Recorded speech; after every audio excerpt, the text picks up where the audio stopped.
Welcome back to Radio Entrepreneurs and our show of Completely Cannabis with Chris Tenaglia of Valiant. Chris, great to have you on as always. And you've brought a guest with you today, Warren Harasz of Cannaspire. Warren, great to have you on Radio Entrepreneurs.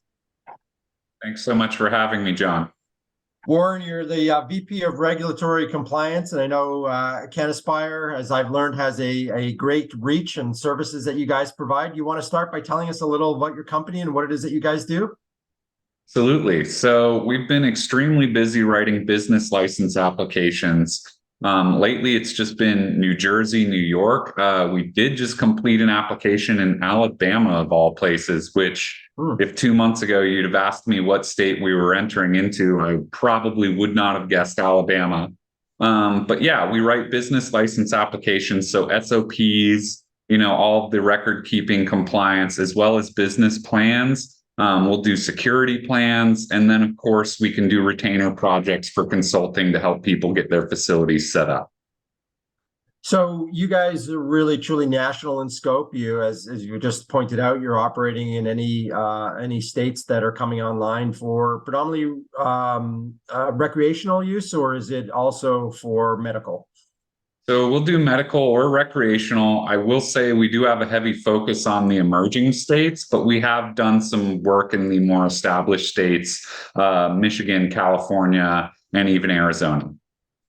So one of the things I know, Chris, we've talked about on the show before, and one of the challenges in your industry is, given that things are, from a regulatory perspective, happening at the state level, since it's not yet legal at the federal level. How do you guys operate in all these various states, given that the regulatory environment seems to be so much different in every state, that the regulations are, and that must be a challenge, one for your clients to navigate, but for you guys to stay ahead, because it's such an emerging and constantly changing environment, it seems, as these states come online, and are developing their policies and procedures. So there are certain things that are the same, and there are certain things that are so different, right? Like every state needs an environmental impact plan. They all need workforce development. They all need the nuts and bolts of how the operation goes. The question is, what are the page lengths? What are the scoring criterias, and who's going to be doing the scoring, right? So this is where each state has a unique code. All of them bring in, different things from pharmaceutical industry or other industries to approximate what they think the cannabis industry should be. So it's really a research project, right? Diving into the new state and sort of digging through all of these regs and trying to learn them to produce the best materials.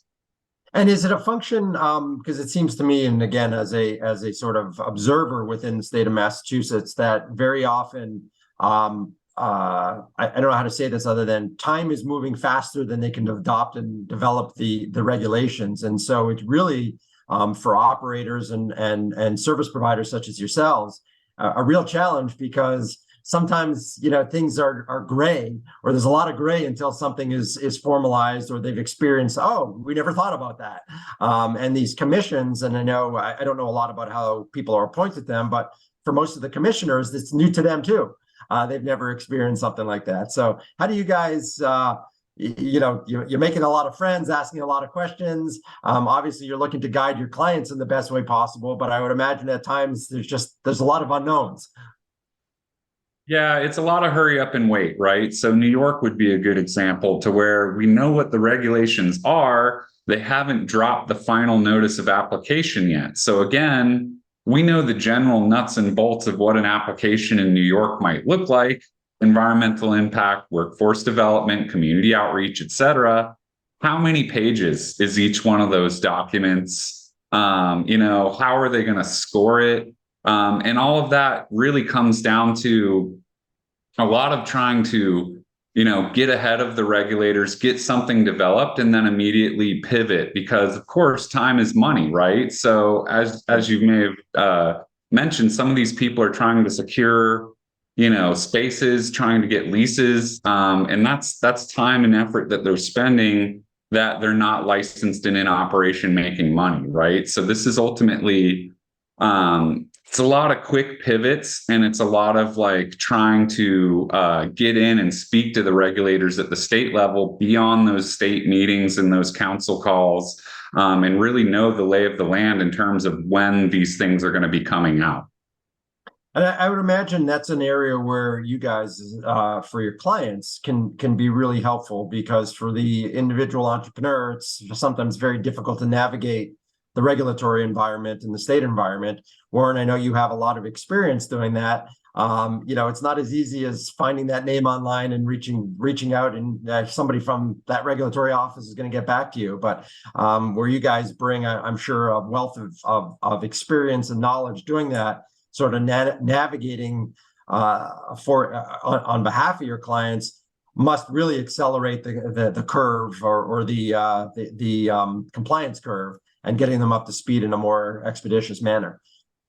Well, time is money, right? So the sooner you get issued that license, the sooner you can get your build out going, the sooner you get into operations. So it's really about being poised and prepared to submit that application as quickly as possible, without putting the cart before the horse, right? So this is one of those things where you have to stage out the project, plan your timelines, sort of line up your vendors and your contractors. And then from there, it does help to have consultants, that have experience in other states and can sort of see the lay of the land and sort of where things are heading, right? From your experience, have you seen, and I'm trying to think about this because I recall, a little bit in the area where we live, where, it's been online now for, I don't know, maybe 5 years or so. And remembering that in the initial application phases in some towns, in particular the town where I live, there were maybe 8 or 10 applicants, and then there were, 4 or 5 licenses, let's just say, for argument's sake. So, 50% of the people actually, or applicants actually, received the license. I would imagine it's a very expensive proposition to even get to the phase at which you're being awarded a license. What happens to those other operators? And in your experience, do those people, make this investment of time and energy, get denied, and move to another town? Or how does that shake out? Or are those people, people are failed at the entrepreneurial quest at opening their own operation? Have you seen some of that? And I'm just curious as to, where do those people go? Do they open a liquor store, or is that any easier? I don't know. So a lot of these people are serial entrepreneurs, right? So they are looking for ways to invest their capital. I would say there's sort of 2 types, right? There's the local homegrown business owners, and then there's the people that are, maybe they started in a place like Massachusetts or Colorado or a more established state, and now they're looking to expand their brand, right? So for the locals, if they don't get into their local municipality in their backyard where they own a piece of property and it's going to be affordable, and they also have, that little bit of political pull to actually get through the city council meetings, if they don't make it, odds are they're going to have a harder time, going either elsewhere in state or even to another state to try and open up. Then you do have, successful operators from more established markets who they want to repeat this business success that they had. So look, if they strike out in one municipality, one state, they're going to go to another jurisdiction, and they're going to find a way to get in, because it's a game of odds, and every state that you get into as it emerges is another potential win for you.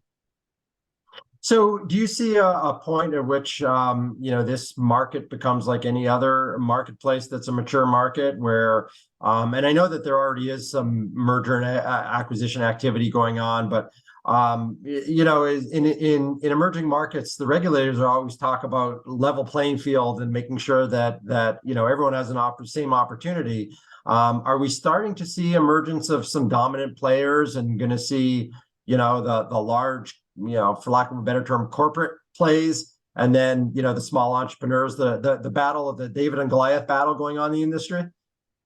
I mean, it's already happening, and you do see certain states want the small players. I would say New York is a good example with the card applicants and the conditional hemp processors. They're taking small local hemp processors and turning them into cannabis industry growers. They're taking small social equity applicants, giving them access to a social equity fund, and then setting them up with a dispensary. So in this regard, they're doing what they can to sort of keep out the big MSOs and sort of re-enfranchise people already in the industry who have already, maybe suffered for previous state laws to get back in. Now, of course, that's state to state. You turn around and you look at Florida, it's fully vertically integrated. You have to be able to buy, 3 to 5 dispensaries, cultivation and manufacturing, and you need to be able to put down a $5 million insurance bond before you even can open your doors. So Wow. It depends on sort of how the legislature of that state has looked at what they want coming in. So Florida, it's only 18 licenses, and it's been written basically for large multi-state operators, Trulieve, Cookies, Jungle Boys, like all of these are very familiar names that we know.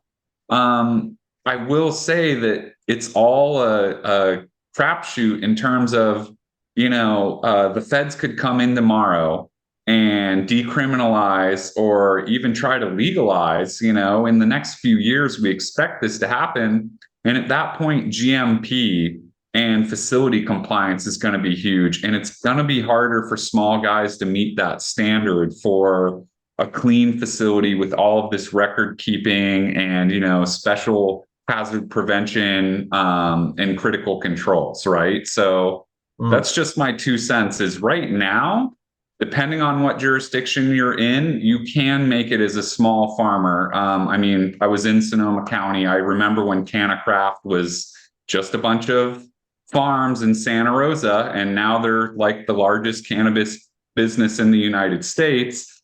But at the same time, as this becomes a more mature market, yes, you're going to see things consolidate into the hands of, bigger players. And I don't see any way around that.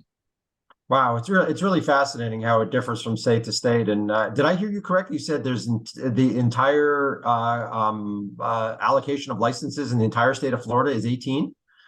So they have 18 currently, and they're opening up another 22. So we're going to have 40 all said and done. But again, where you're even going to find 40 experienced operators with the level of capital and the wherewithal to manage, multiple businesses all under one umbrella, that's going to be the real trick.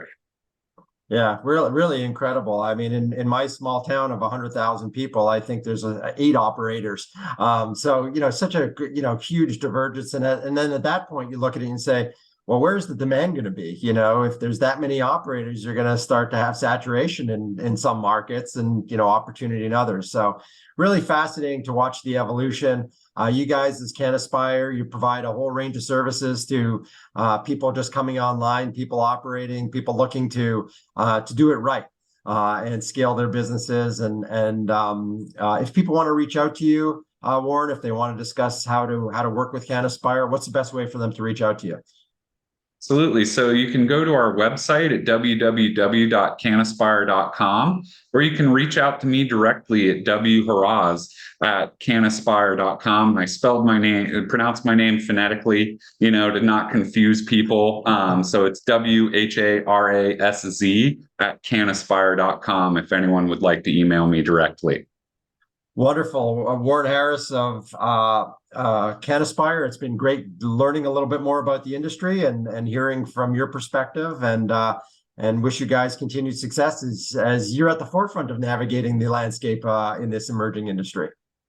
Compliance is the name of the game. It's something that'll catch every operator if they're not prepared. So please feel free to reach out to me to have conversations about that. Thank you so much for your time today, Jonathan. Great, thank you. You've been listening to an episode of Completely Cannabis with Chris Tenaglia and our wonderful guest today, Warren Harasz of Cannaspire. And we'll be right back with another segment on Radio Entrepreneurs.